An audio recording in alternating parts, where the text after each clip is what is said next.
آج ہم ایک ایسے موضوع پر بات کرنے جا رہے ہیں جو اس دور کا سب سے بڑا فتنہ بن چکا ہے، کیش لیس سوسائٹی۔ حال ہی میں پاکستان کے وزیر اعظم نے کہا کہ ہم ملک کو کیش لیس اکانومی بنائیں گے، کرپشن ختم ہوگی، سسٹم ڈیجیٹل ہو جائے گا۔ لیکن سوال یہ ہے کہ یہ واقعی ترقی ہے یا پھر یہ وہ جال ہے جس میں انسان اپنی آزادی خود قربان کر رہا ہے؟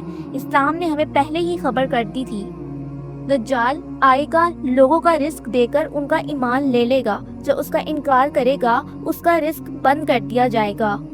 سوچو، جب سب کچھ ڈیجیٹل ہو جائے، پیسہ، کھانا، بزنس، حتیٰ کہ روزی تک سب کچھ ایک بٹن سے کنٹرول ہو سکتا ہے، ایک کارڈ، ایک چپ، ایک آئی ٹی کے بغیر آپ نہ کچھ خرید سکتے ہو نہ بیچ سکتے ہو۔ یہی ہے وہ سسٹم جہاں حکومت اور اے آئی مل کر انسان کی زندگی کے ہر پہلو کو کنٹرول کریں گے۔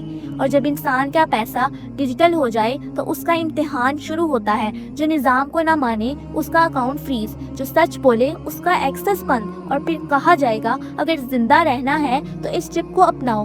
وہ وقت دور نہیں جب ایمان پر قائم رہنا ایسے ہوگا جیسے ہاتھ میں انگارہ رکھنا۔ رسول اللہ صلی اللہ علیہ وآلہ وسلم نے فرمایا، جو سورہ کہف کی پہلی 10 آیت یاد کرے اسے دجال کے فتنے سے حفاظت ملے گی۔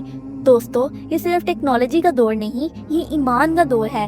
دنیا سمجھتی ہے کہ وہ پروگریس کر رہی ہے، لیکن اصل میں وہ اس شیطانی نظام کا حصہ بن رہی ہے جسے قرآن نے طاغوت کہا۔ اللہ تعالیٰ نے فرمایا، جو طاغوت کا انکار کرے اور اللہ پر ایمان لائے اس نے مضبوط رسی پکڑ لی۔ تو سوچو، اگر کل کا دن وہ آ جائے جہاں تمہارا پیسہ، تمہارا کھانا، تمہاری زندگی سب ایک سسٹم کے ذریعے کنٹرول ہو اور تمہیں کہا جائے صرف چپ لگوا لو، سب آسان ہو جائے گا، تو کیا تم اپنا ایمان بیچ دو گے یا کہو گے میرا رب اللہ ہے اور رزق دینے والا صرف وہی ہے؟ یہ فتنہ اب دور نہیں، دنیا دجال کے سسٹم کی طرف دوڑ رہی ہے، لیکن یاد رکھو، جس نے اللہ پر بھروسہ کیا اس کے لیے وہی کافی ہے۔ کیش لیس دنیا نہیں، ایمان والی زندگی چنو۔